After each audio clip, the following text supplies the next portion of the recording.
Elephants are more than just the largest land animals, they are emotional giants.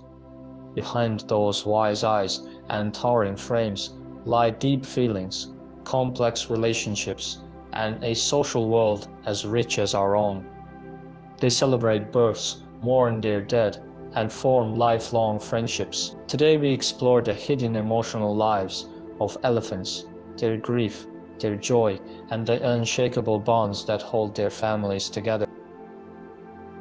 Chapter 1: The Matriarch's Rule, the heartbeat of the herd. Elephant herds are led by matriarchs, the oldest and wisest females who guide their families with knowledge passed down through generations. These leaders don't just decide where to go, they remember distant waterholes, recognize danger, and even teach younger elephants how to behave. A herd without a matriarch is like a ship without a captain, lost and vulnerable. Their communication is subtle but powerful. Low-frequency rumbles, inaudible to human ears, travel miles through the ground, letting separated herds stay connected. A mother's rumble can calm a frightened calf, while a warning call sends the entire family into a protective formation. Their bonds are so strong that when a matriarch dies, the herd may linger for days, touching her bones gently with their trunks, as if saying goodbye. Leadership isn't about dominance, it's about wisdom. Studies show that herds with older matriarchs survive droughts better because they remember where to find water. Their knowledge isn't just for survival, it shapes the personalities of the herd. Calves raised by gentle, confident matriarchs grow up more resilient, proving that, in the elephant world, love and leadership go hand in hand. And when danger comes, the matriarch doesn't flee. She stands her ground, shielding the young. She'll even risk her life to protect an unrelated calf, because in an elephant herd, no one is left behind. Their loyalty isn't just instinct, it's choice, it's sacrifice, it's family. Chapter 2: The Language of Touch. How elephants show love. Elephants don't just see or hear the world, they feel it. Their trunks, with over 40,000 muscles, are instruments of tenderness. A mother wraps hers around her newborn, guiding it to its first drink. Friends entwine trunks in greeting, like a hug. Even in play, young elephants nudge and lean on each other, their rumbles vibrating with what can only be called laughter. But touch isn't just for the living. Elephants have been seen caressing the bones of their dead, lingering over skulls and tusks, as if recognizing an old friend. They'll cover a fallen herd member with leaves and stand vigil for hours, sometimes days.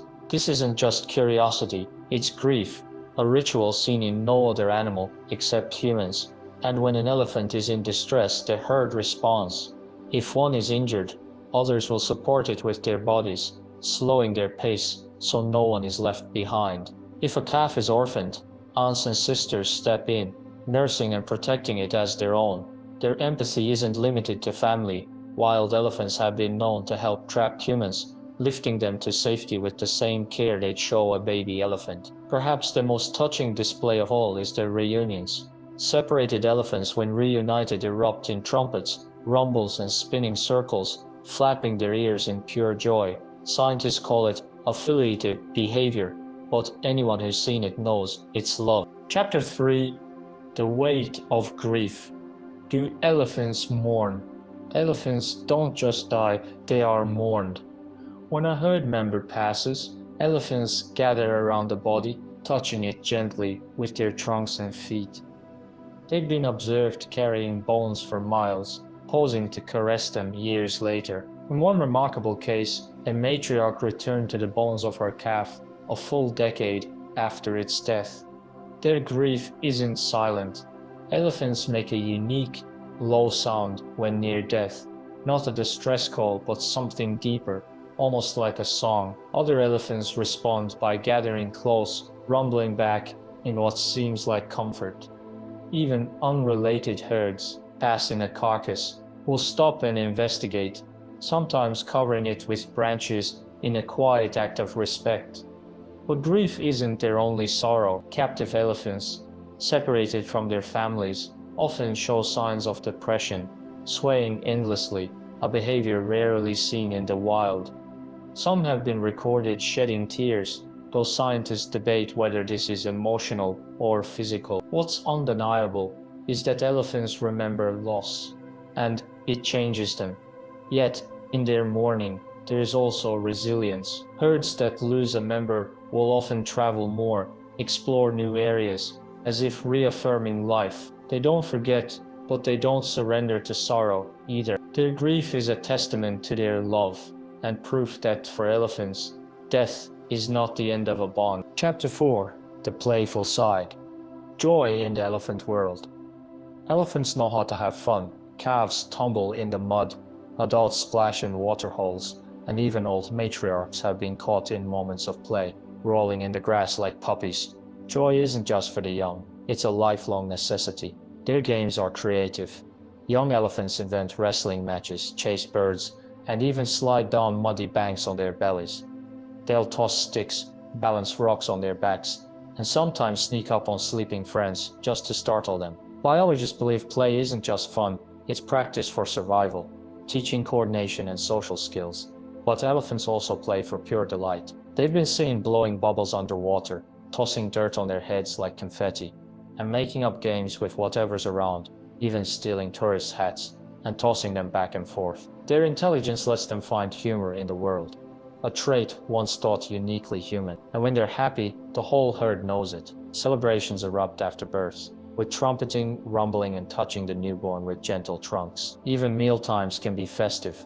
A family feasting on ripe fruit will rumble in contentment, sharing the moment like a dinner party. For elephants, joy is a shared language. Chapter 5: The Broken Bonds. How humans hurt elephant families. Elephant emotions make their suffering all the more tragic. Poaching doesn't just kill, it shatters families. When a matriarch is slaughtered for her tusks, her herd often lingers near her body, confused and vulnerable. Calves orphaned by poachers face starvation or, if rescued, lifelong trauma. Then there's captivity. Circus and zoo elephants, torn from their herds as calves, often display PTSD-like symptoms, rocking, self-mutilation, and aggression. In the wild, males stay with their mothers for over a decade, learning how to be elephants. In captivity, many are isolated, their social needs ignored. Human conflict also takes a toll. Elephants raiding crops are often met with violence, yet studies show these are usually desperate acts, their habitats shrinking, their ancient migration paths blocked by farms and fences. When herds are fragmented, knowledge is lost.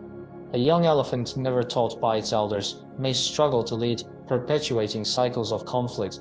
But the greatest cruelty may be simple loneliness. Elephants are meant to live in tight-knit groups. Solitary elephants, whether in the wild or captivity, often die younger, their spirits broken. For a species that thrives on connection, isolation is a slow death. Chapter 6: Healing the Wounds. Can we give elephants a future? The good news? Elephants can heal. Rescued orphans, raised in surrogate herds as sanctuaries, learn to trust again.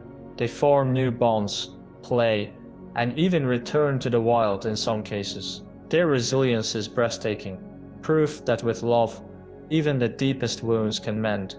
Conservation works, anti-poaching patrols, habitat corridors, and community projects are helping herds recover. In places where elephants are respected, they return not as raiders but as neighbors. Some African villages now celebrate elephant festivals, honoring the giants who once roamed freely beside them. Science is also revealing how to live in harmony. Beehive fences keep elephants out of crops without harm. AI tracks herds, predicting conflicts before they happen. And researchers are decoding elephant communication, hoping to one day translate their rumbles, not to control them, but to understand their needs. But the real change starts with us. When we see elephants not as commodities or pests, but as emotional, intelligent beings, everything shifts. Their joy becomes our joy, their grief our responsibility.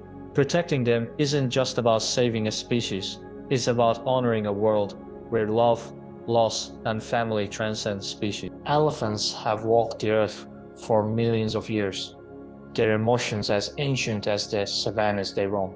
In their grief, we see our own.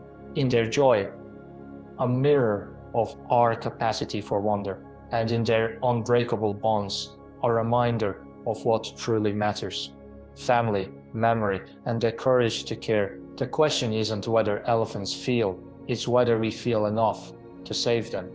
Thank you for watching. This was Long Discoveries presenting to you another video. If you liked the video, make sure to subscribe to the channel. See you on the next one.